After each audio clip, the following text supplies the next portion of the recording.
Let's make it a good day. Coming up today, we have had a lot of conversations over the last few weeks about the show. Find out how Ellen's apology played with some of her old employees. Divorce is never easy. Plus, Kelly Clarkson is speaking out about her divorce. Hear what she has to say.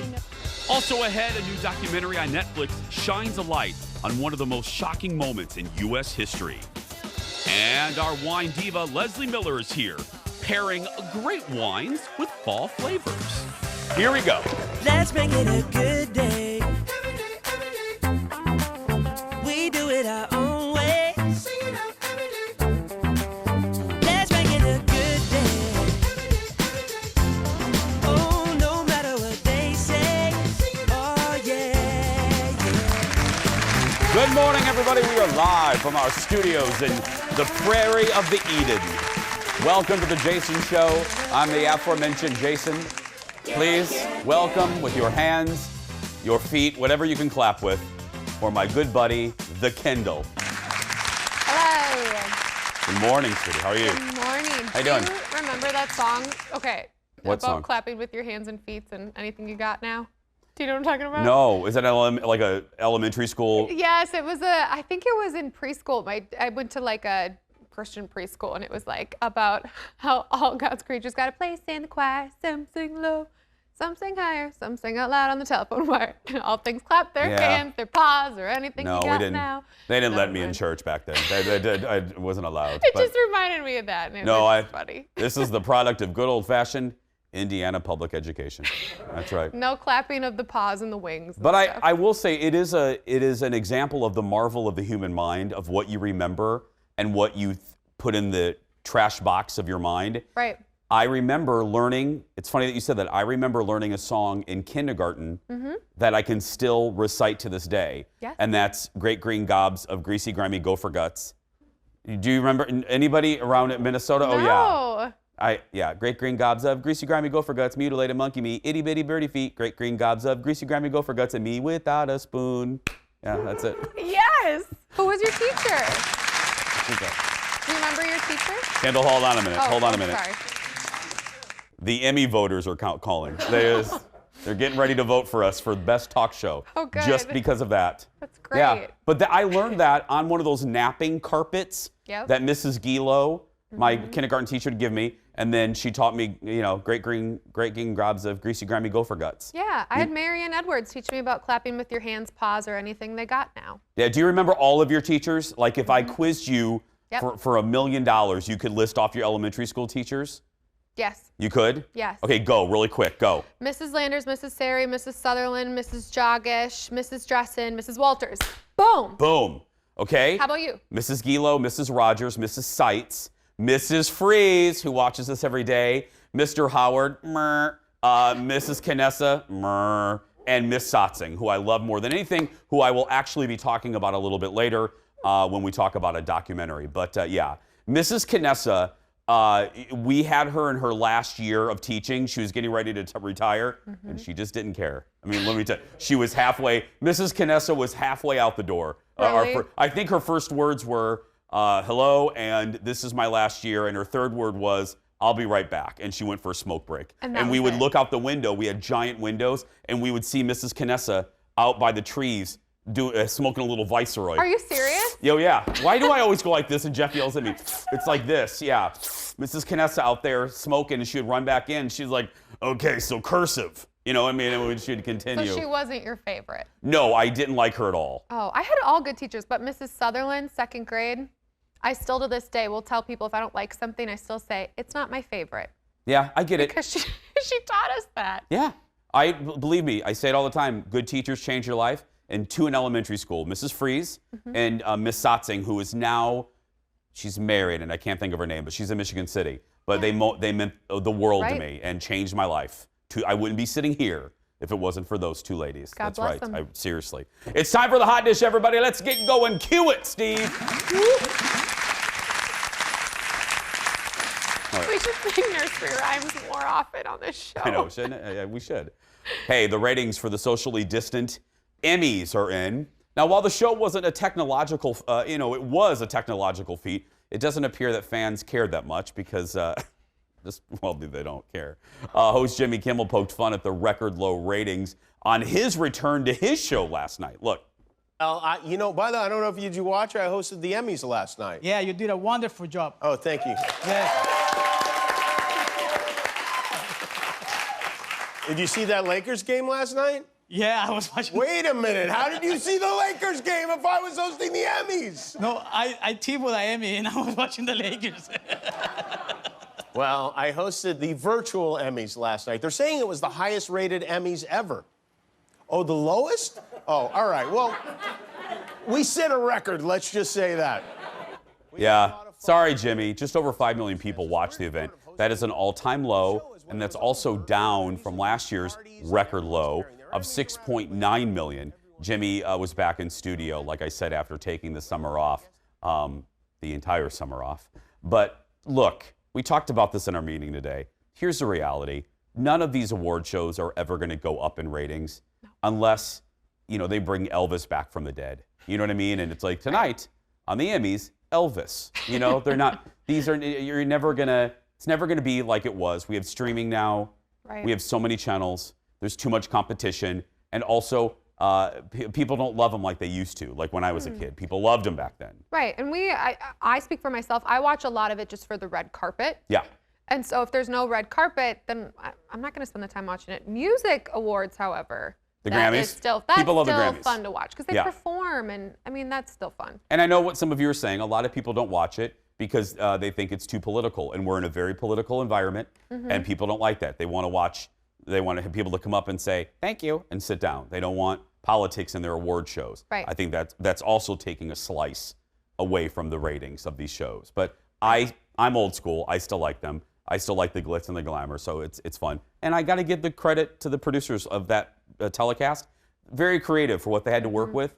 Doing this in a pandemic, it's hard. Yeah. Next in the dish, shooting on the 9th season of Flip or Flop is underway, and it comes amid more personal drama. Christina announced on Instagram that she and her fairly new husband, I'm not talking like brand new, but still kind of new, are separating. The two got married 2 years ago and welcomed their first child a year ago. You may remember Christina and Flip or Flop co-star Tarek were married but then split about 4 years ago. They have 2 kids. And now Tarek is engaged to Heather from Selling Sunset. Okay, I need a flow chart for this. But despite all of that, their show, Flip or Flop, continues. Here is my unvarnished opinion on this. Please. I think both of them are just a small tub of Nutter Butter. I do. I think they're just a little tub. Put it on your bread. I think they're both I think they're both high maintenance. I think they're both, again, tub o' Nutter Butter. And yeah. I'm sure they always were too. And then the show and the fame and success of it expanded that tenfold. Yeah. Honestly, all those people, all those like incredibly wealthy real estate people out in California, I'm just like, y'all just have very weird prerogatives in life. Yeah. Well, love on each other a little more and think about your money a little less. You watch Flip or Flop, and you can tell. I mean, their personalities didn't seem like a good match. No. I mean, even in the early seasons, you're like, this is not going to last well. I mean, if you're arguing like that over a backsplash, just saying. Ellen's show returned yesterday. Just saying. And I like a good backsplash, but yeah. It's important. Ellen returned yesterday after a rough summer. We showed you part of her apology monologue yesterday. She poked fun at her summer. Well, BuzzFeed News reached out to current and former staffers on the show to gauge their reaction to her on-air remarks. They were very critical of Ellen's return, saying the monologue was disingenuous and tone-deaf, given the severity of some of the allegations. One former employee told BuzzFeed, not only did she turn our traumas into a joke, she somehow managed to make this about her. I think my friend, the great Lori Barghini from the Lori and Julia show on My Talk, Lori put it best. She said she stopped counting how many times Ellen used the word I after 60. She stopped counting. Whoa. Yeah. I will say that I have changed my opinion from 24 hours ago on this show. You have. Having gone home and watched the whole monologue, I will now say that one or two little pieces of humor I can excuse. Not excuse, who am I? I am okay with. She's a comedian. They are still doing a show, so I can excuse that. But when she made the joke deep into the show, when she sits down and she made a joke to the staff to not look her in the eye, and she laughed heartily, I thought, too soon. That's not funny. There are a lot of people who are accusing you of really horrible behavior, and you just apologized for that behavior and tried to own it, and now you're joking about it? Again, I can excuse a joke or two, but that didn't sit well with me. No, and you know that everyone's comfort when they're uncomfortable tends to lean a certain way. Some people cry, some people make jokes. Obviously, it's Ellen, so she probably makes jokes when she's uncomfortable. But yesterday, watching even the short snippet on Twitter that they put out there, I mean, the first joke she makes is, I mean, it's my show. I get it. I'm responsible. Makes sense. My name's here. My name's there. My name's on underwear. I'm like, was that necessary? Yeah, and I'm glad you brought up the point because some people did. They say, well, Jason, you know, maybe it's her coping mechanism. I get it. It's mine. Right. But you have a job to do. I think you can put that aside for 6 minutes while you try to tell us how sorry you are. You know what I mean? You can put that aside. You have a job to do. Right. You have a job to try to convince the people that you allegedly offended or bothered that you are sorry and that you're going to learn and that you've learned from it. By making a joke about it 4 minutes later, you're sure not showing us that you've learned anything by it. No, how can you? I mean, someone that's experienced something traumatic like that and goes out with it and then is expecting you to maybe feel bad about it, for you to belittle them by making a joke. Yeah. That's horrid. Yeah. I think that's pretty messed up. Not good, Ellen. I'm gonna watch, but I hate the word disappointed because I hate when people say that. I'm disappointed in you, but I was disappointed in the jokes. We have a lot more to come, everybody. Go get some more tea or coffee or Diet Coke or whatever. We'll be right back after these words. Coming up in just a little bit.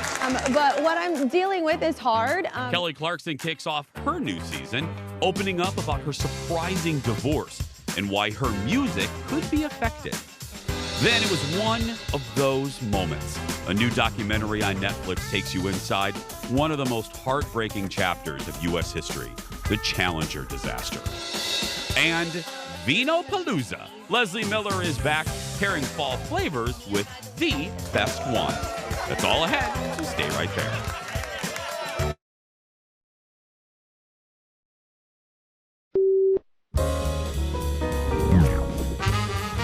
Turn it down. I lived in New York.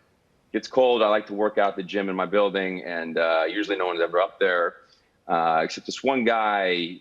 Yeah, he would always be up there, you know, smelling good, like cologne, tight clothes. You know, I thought he was a trainer, and yeah, he kind of comes up to me one day, you know, a bit of a close talk. I was like, super nice, by the way, but he's like, hey, are you like a model type? Are you a model? And I'm kind of like, you know, I'm kind of like a workout alone, no conversation type, but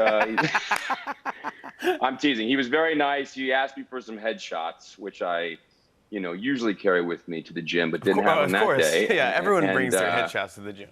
He goes, hey, I do this boot camp. Would you like to try out for Chippendales? And he was like, do you know what Chippendales? I'm like, yeah, I know what Chippendales is. I'm going to politely decline that offer, but I have a plan B. I have a backup plan. I'll call you if I ever need to. So. Funny, the exact same thing happened to me in a gym a couple weeks ago. I said, would you like to be in Chippendales as the busboy? And then, welcome back. Chase Crawford, the very unattractive Chase Crawford. Okay, Kendall, we have a show to do. We have to, you okay? Do you need a chair? I'm about to faint. You need a chair? He was on Fallon last night. Which, by the way, we got another woman a couple days ago asking why you don't have a chair.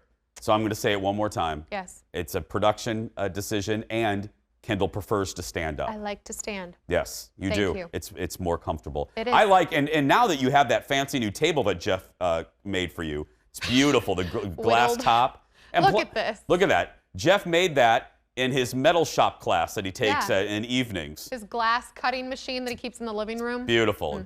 Beautiful. Thanks, Adam, for that great shot of that. Next in the dish, all the daytime talk shows returned yesterday, including Kelly Clarkson. She's back after a very successful first season. And she talked about what we knew she was going to talk about, what she's been through lately. Listen. Because as you probably know, 2020 has brought a lot of change also to my personal life. Definitely didn't see anything coming that came. But what I'm dealing with is hard because it involves more than just my heart. It involves a lot of little hearts. You know, we have 4 kids and divorce is never easy.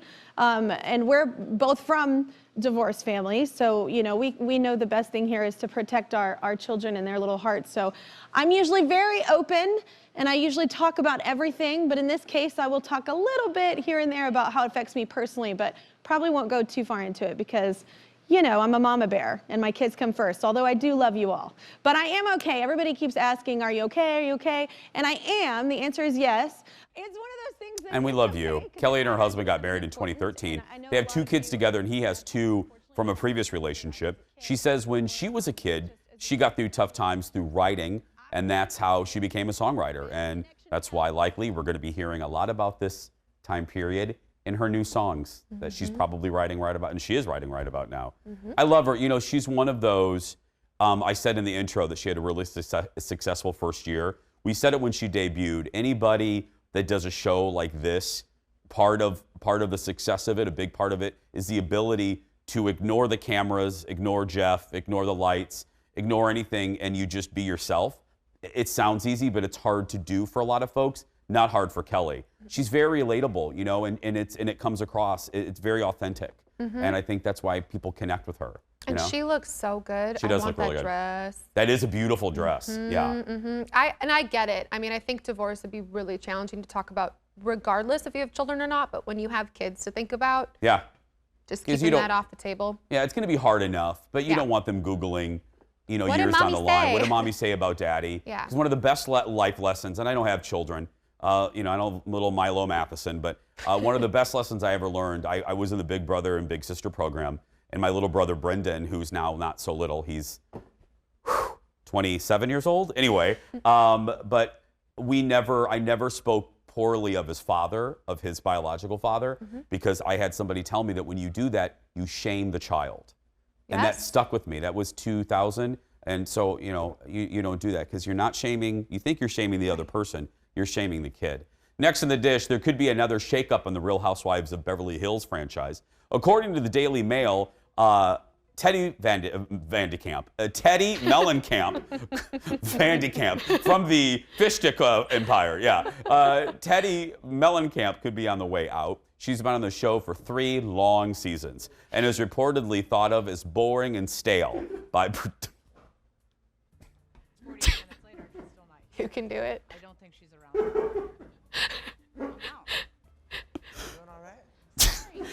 She's thought of as boring and stale by production. Bravo is not commenting on the report. I got to tell you, that would be one of the hardest things to be called if you read about yourself in the paper, is to pick up the paper and you're referred to as boring and stale. Like a piece of bread. Like some sort of old box of croutons sitting on your counter. You know, that's horrible. Call me obnoxious. People have. I am. Call me a whiner. I am. But don't call me boring and stale. It's so sad. I do feel bad for her. But I gotta tell you, they're absolutely right. She is. I think she's very nice. I liked her for the first half of the first season that she was on, but she doesn't have a storyline. And people thought that her pregnancy would infuse a little I don't even know what that is. But no. No, she's not right for a show like this. And in real life, she might not be as boring and stale, but like they need real dramatic, real crazy people on that show. They're getting rid of all the ones that I thought, like Tinsley left. Yep. That was like watching chalk. Then now Teddy. Sorry, but it's like a carpet square. Next in the dish, after just 6 months and nearly $2 billion, the end could be near for Ted's favorite streaming service, Quibi. The subscription TV startup with original content shorter than 10 minutes made for your phone is exploring a possible sale. The company is not commenting, but in June, the service had signed up just 2 million subscribers, 30% of their original target. Back then, company founder Jeffrey Katzenberg blamed the slow launch on the pandemic. Quibi doesn't own any of its original content. Instead, it has a 7-year license deal on them. I really wanted to like this, Mm-hmm. but it's carpet square. It's not good. Do you have it on your phone? You told me to download it to see if I could even open a show. Yeah. And I just stopped during the download process. It just Yeah. took too long. It's- That's how uninterested I am in this. It's bad. I wanted it to be good. I thought it could be good with the pandemic. Yeah. No, it's not. It's not good. I really wonder if, though, the pandemic really did hurt it. Because It we're did. not, like, sitting on a bus or Yeah. going in waiting rooms. Yeah, it's made for those moments like standing in line. Right. Nobody's standing in line right now. You can't. No. You know, so that could be. I don't know. Sorry, Quibi. But if you want to buy it, it's currently on eBay for about $17. Whole company. The whole company. Next up, it's a moment in American history where I know I do. You remember exactly where you were when it happened. In January of 1986, the Space Shuttle Challenger exploded after takeoff, about a minute and some seconds after takeoff, killing all the astronauts on board, including high school teacher Krista McAuliffe. A new Netflix docuseries takes a closer look at the tragedy and what caused it to happen. Look. Krista believed that she could do extraordinary things. She also believed that everybody could do extraordinary things. She had full faith in NASA. NASA was always the good guys, the right stuff. You realize they're really rolling the dice. My dad, he said, I don't care who you tell, the shuttle is going to explode. 3, 2, 1. How could they let this happen? It's a really good question. And you learn, according to the filmmakers, how it did happen. What struck me is, I'm 46. I was sitting in a classroom in 1986 in 6th grade with Miss Sotzing, watching this. It meant a great deal to educators all around the world because of Krista McAuliffe. NASA was trying to find ways to inject some energy into the space program, which had become stagnant and stale to the public. It wasn't generating the headlines that it used to. So NASA came up with the idea of sending quote-unquote ordinary Americans into space. And they had a contest where they had people compete, and Krista was chosen, and there was an alternate, which who knew about that? Anyway, I remember sitting in that classroom with Miss Sotzing, who was the same age as Krista McAuliffe was when she passed away, and watching it explode, and as a child not being able to process what was happening. In this documentary, you see that those kids like me in the classrooms weren't the only ones. You see the bleachers at Canaveral, and nobody really understood for a few minutes what was happening. And then over the loudspeaker, you heard NASA operators say that it had exploded over the loudspeaker. There were Girl Scout groups there that day. Krista McAuliffe, all the families were there. And what was so beautiful about this, well, the whole thing is beautiful, is for me and anyone in that era, you always thought of them as the group, that picture of the 7 that was on the news every single night that President Reagan showed during his address to the nation. What this documentary does is it introduces you to each of the 7 heroes, and you learn about them, and it makes the I could cry thinking about it. You don't just think of them as a group, you get to know each of them individually and how, my God, we as a country lost. We as a country lost 7 true heroes, true patriots, true adventurers who could have done great things. And it breaks your heart. It breaks your heart. It's like 1986 all over again. And then you get angry. You get angry when you watch this because you get angry because it didn't have to happen. You get angry because it didn't have to happen. For such a not an easy reason, but something so obvious that certain people were calling out, and they did it anyway because of pressure. Pressure to make the shuttle program sexy, pressure to keep some sort of schedule, to make Congress okay with the budget, pressure to do this. And it was all of that pressure coming from different people, different entities that forced that launch on that day when that launch should never have happened. There were icicles on the flight deck. There were icicles on the deck of that spacecraft. And because it was so cold, it was unseasonably cold in Florida. And they went ahead and did it anyway. And I can't recommend it enough. And I know you're younger, but because of that, even more, you should watch it. You'll walk away from it with a totally different perspective or a brand new perspective of that moment. It's so good. Oh, it's so good. Challenger, The Final Flight, is available to watch right now on Netflix. Still ahead, everybody. We're opening up the Jason Show mailbag. What are y'all saying this week? I don't know. Fall is here. Coming up, that means some different flavors. Who better to talk about flavors of wine than our own wine diva, our mistress of Merlot, Leslie Miller, joins us. Stay right there, everybody. We'll be back after these words.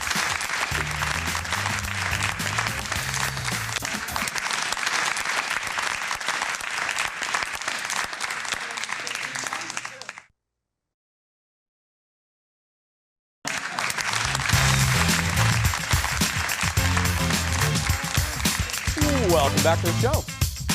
Hey, fall is here. Did you know? In addition to pumpkin spiced everything, fall is a time to try out some new wines. Here with the quintessential wines for fall, the wine diva, our mistress of Merlot. Please welcome Leslie Miller from Amuse Wine. Hello, Leslie.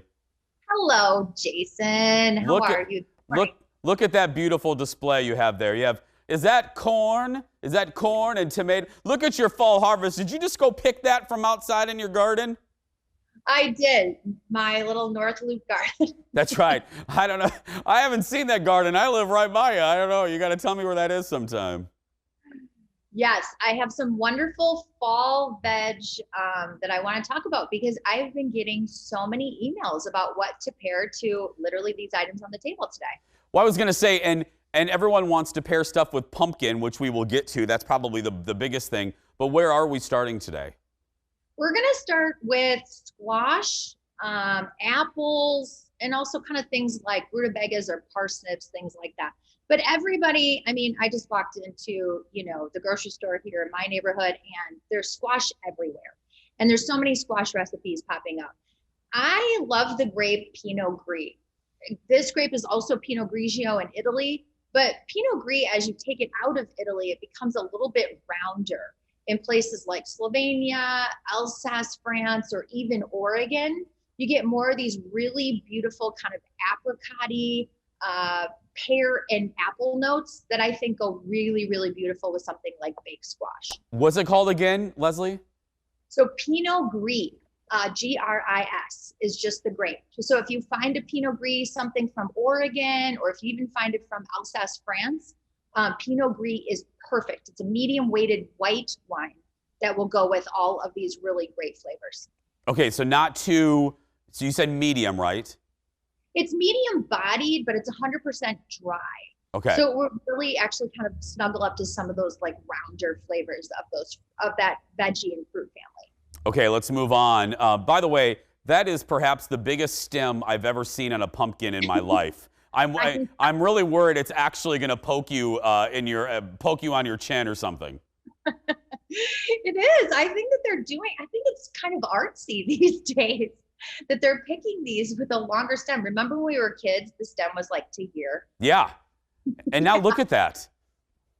All right, so pumpkin. Everybody's pumpkin everything. Pumpkin everything. Pumpkin rolls are in the grocery store. Pumpkin pie is coming up on our tables as well. I know that you're going to be like, oh, okay, here we go again. But dry Riesling is the answer. Absolutely the answer to everything pumpkin and spice and everything nice. Really? Okay, now, Leslie, you know what I'm going to say. You know what I'm going to say. I do. You're going to say, wait a minute. I thought that all Rieslings were sweet, Les. Yes, and I'm thinking sweet on sweet equals really not good.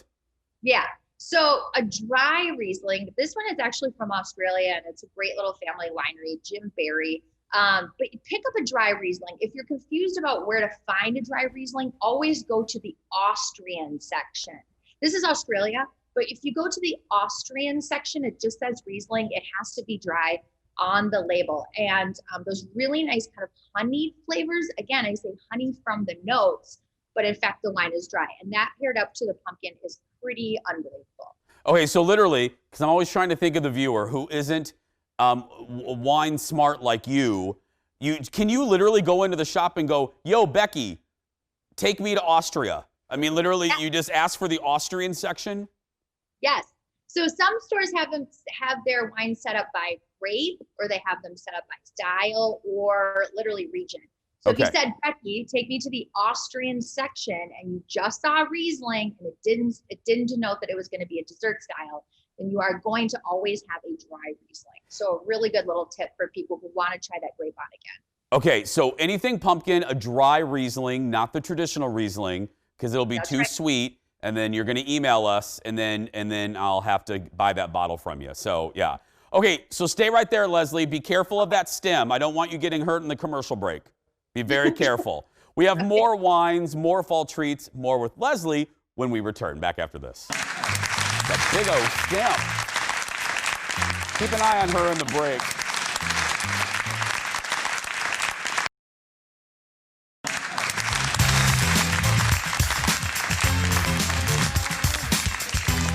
Welcome back, everyone.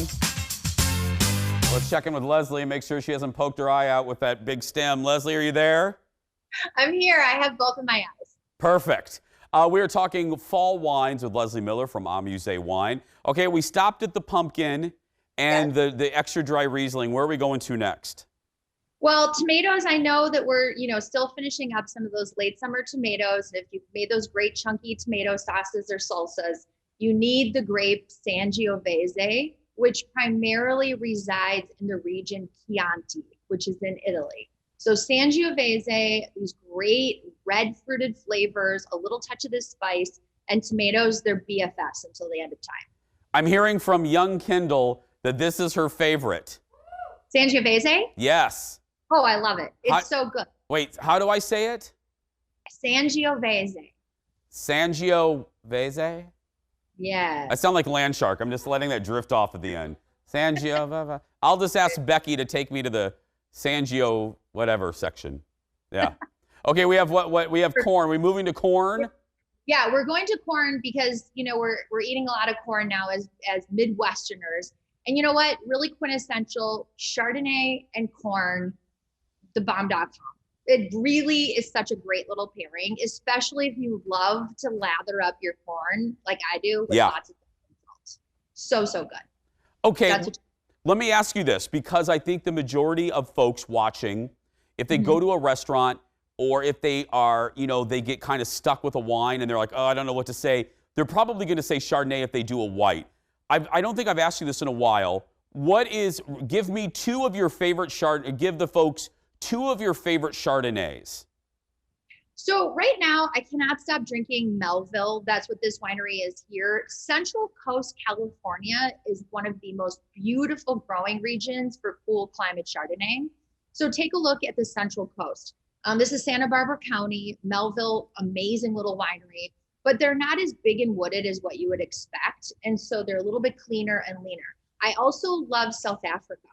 So South Africa makes some really stellar Chardonnay. And I think a lot of times we always just go for their reds. But they make some great unoaked Chardonnays for people to try. Like $12, $15 too. Really nice price points. Okay, Leslie, you know what I'm going to say. Anytime you say oak Chardonnay, I think of Moya Rose. I'm just waiting for you to talk about fruit wines. Yeah. Well, I always think of Paula Deen. I always say Paula Deen, 2 sticks of butter. Exactly. Right? Because everybody thinks of the movie theater butter style, popcorn wine when it comes to Chardonnay, but not so. That really only is from the barrel. Paula Deen loves her butter and oil. Okay, one more thing. Your industry made news over the weekend. There was a court ruling that said that Minnesota winemakers can now use grapes from other regions. What does this mean, and how will this affect Minnesota wines? And is this a good thing? Actually, Jason, I think it's a shame. I think that this is our bread and butter. This is literally who we are. This is the heart and soul of who we are as Minnesota grapes. I've been an educator for Minnesota wine and a spokesperson for the state for over a decade, teaching people, different grapes and whatnot. I actually think that this is going to leak into other agricultural areas in the state of Minnesota. I think it's a shame because you would never walk into the region of Burgundy, France that only grows Pinot Noir and Chardonnay and say, hey, can I get a Cabernet from Bordeaux? I think we should be proud of what we're growing here. I understand that we live in a challenging climate, but so does the rest of the world. And I think, to be honest, I know this is going to sound controversial, but I think it's greedy. I think that we do a lot here in the Minnesota, horticultural department. The U has done so much work to produce Minnesota grapes here. And I don't think that it's really right for you to be able to walk into a Minnesota winery and say, I'll take a Cabernet, Merlot, a Chardonnay, when we do beautiful things in the agricultural field here. I'm glad you're blunt. I want you. Yeah, thank you. Yeah. I want you to be blunt. I want good things for the Minnesota winemakers. They're good people. And yeah, that's why I asked you. I knew you wouldn't hold back. I feel strong. I feel strong about Minnesota. Okay, Leslie, can you put that pumpkin on the floor? It's just scaring me. I just can't stop watching. I don't want you to get hurt. It's camouflaged in here. It is. Is that a Oh, it is. That is a very nice jacket there, Leslie Miller. Thank you. You know, it's got a little Michael Jackson, you know, with my camouflage. Camo's in season again. It is. And so are big shoulders. I heard that from the New York Times. Giant Crystal Carrington shoulders are in. Yes, my shoulder pad sweaters, I can finally bring them back. Yeah, me too. I can't wait to wear mine. Give it up for Leslie, everybody. For more information, head to our website, amusewine.com. And speaking of the internets, it's coming up. We're opening up the Jason Show mailbag when we return. Back after this. Woo.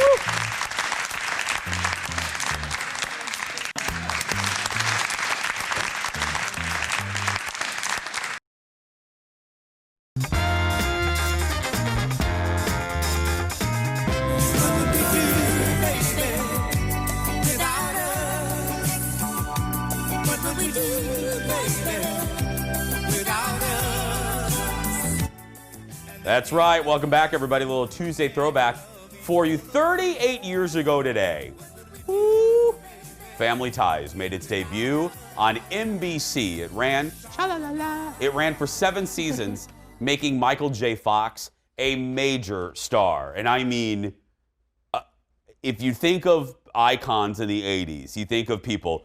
You think of Bill Cosby, sorry, but it's just, I'm sorry, The Cosby Show. You think of Dallas, I'm just saying. You think of, Reaganomics. You think of President Reagan. You think of The Wall. And you think of Family Ties. You think of Alex P. Keaton. He was the 80s. Michael J. Fox was the 80s, if you think about it. Between Back to the Future and Reagan-loving Alex P. Keaton, which, such a good, so well-written. So, I mean, those characters were great. I don't know. And because of Meredith Baxter Birney, I wanted to have 3 names. She was the first person I knew that had 3 names. Meredith Baxter Birney. Anyway, welcome back. We always love hearing from you on our social media pages. The good, the bad, and everything in between. That means it's time once again to open up the Jason Show mailbag. Here we go, everybody. Thank you. You Steve, got mail. we got a lot of stuff. First up, many of you loved our chat with Paige Davis yesterday. Keisha says, I love it when Paige is on the show. Thanks to her for sharing real life stuff with us. Yeah, you know what? I got to tell you, a little behind the scenes thing. I didn't know that. We are friends. We texted literally during the commercial breaks. I say that because I didn't know that she was going to bring up what she has been dealing with, what her husband, a great guy, Patrick's been dealing with. I knew about it, but I obviously was not going to bring it up. I try to be respectful. I consider this my house. People are guests in my house. But I'm glad she did, because you know why? When people do stuff like that, Kendall, it takes the stigma away. I don't care if it's drug use, alcoholism, depression. When Colleen Lindstrom's on talking, I love that. Yeah. We're a goofy show, but we can still have moments like that. It's important to show people that even though you think I'm perfect, I have things that happen in my life too, and it's okay. Yeah. Yeah, and that's why she's like, oh, you're a goofy show, but still, goofy, we can still have moments like that. I think you all watching appreciate that. We always get plenty of comments about our Facebook Before the Show on Facebook. One person saw me in shorts and a t-shirt and had this comment. Grace says, I think you should dress more casual on the set. You seem more relaxed when you're not in a suit. You know what's funny? I actually like being in a suit. You do? I do. I love being in a suit. I'm pretty much relaxed. I'm weird that way. I'm pretty relaxed in a suit. Yeah. But I do like being casual. Well, it's like that's your new personality. You're like, this is my presentation. This is my job. This is like your power suit, Well, also, and I always reference this. I'm an old school kind of broadcasting guy. I mean, Johnny, and this is how I prefer to dress on air. I like to be professional, but I like that too. People always comment about my legs too. Fun fact, I have, self-esteem issues. The one thing I like, the only thing I like about my body, my legs, and people comment about my legs, so makes me happy. Like, hey. I know, thank you. Someone else loves seeing the Jason Show before the show staff, but says, I want to see photographer Eric, and that's from Kim.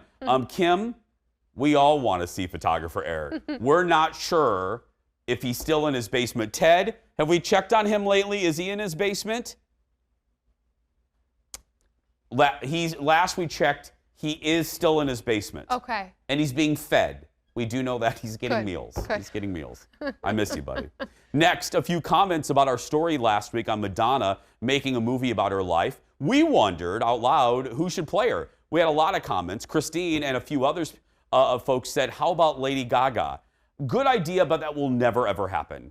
Oh, why? Because, they get along, but there's not a lot of love between them. I mean, they've squashed that rumor that they hate each other, but I don't think that's going to happen.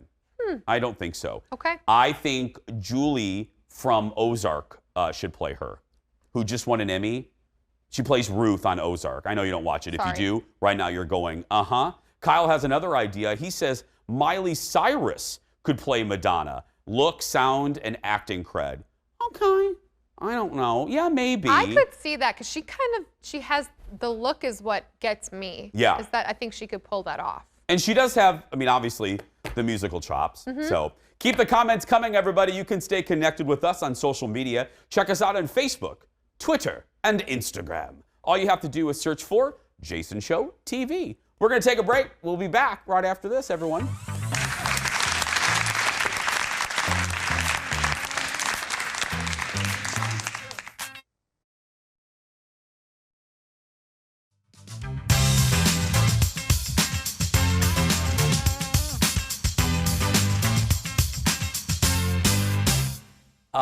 Before we go today, we just got some really sad news that I want to pass along to you.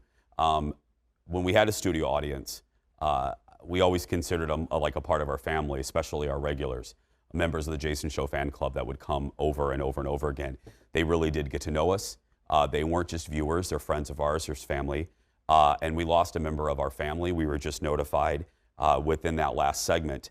Luke, and I don't think he'll mind me sharing this, Luke Ott wrote on Facebook, "It is with sad news that the Jason Show fan club has tragically lost one of its most loved members," and that is the truth. "My mother, Jennifer, passed away last night around 2 o'clock in the morning. Jason, you were my mom's moment of joy every day. Whenever she had treatment, she said it has to be after 10 because I need to watch my Jason." Luke said he wanted to thank the staff for making her feel loved every time she was an audience member, and to the Jason Show crew, thank you for working to make my mom feel welcomed and will forever be remembered. Thanks for all that you gave to my mom. I will tell you, for everything that we gave to your mom gave to us 100-fold. She was truly one of the kindest women that we've ever had the pleasure of welcoming into our home. I said a few minutes ago, this is our house, and she was one of our favorite guests. And to tell you how good she was, back when Shane was standing where Kendall was, Shane had to unexpectedly host all by herself, and Jennifer demanded, in a fun way, she wanted to support Shane. So she came in here, she sat right there, and she cheered Shane on all by herself. But when Jennifer was in the room, you didn't need anybody else. So to the entire, got to try to make it through, get to the commercial, to the entire Ott family, I say I love you, and just know from my heart that your mother was one of my favorites. We'll be right back.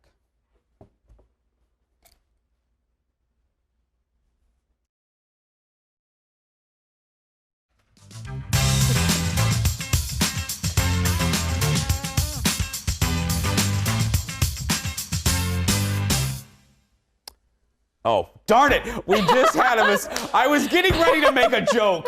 I thought Jennifer's helping me out already.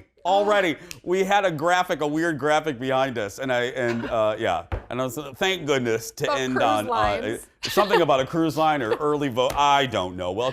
Welcome back to the show, everybody. Yeah. That was funny. I just wanted to end on a funny note, and there we have it, yeah. Tomorrow on The Jason Show, what it's like to open a restaurant during the pandemic. We visit the new wood-fired cantina at the Kagan Case Market in St. Paul, plus a recap of tonight's Dancing with the Stars. Join us tomorrow. I'm looking right over there because that's where Jennifer sat every time she visited our show. I love you, Ott family, and I love you for watching. If you're a kid watching that's being bullied, go out there and be yourself because nobody can tell you you're doing it wrong. Have a great day. I love you, Jennifer. We'll see you tomorrow.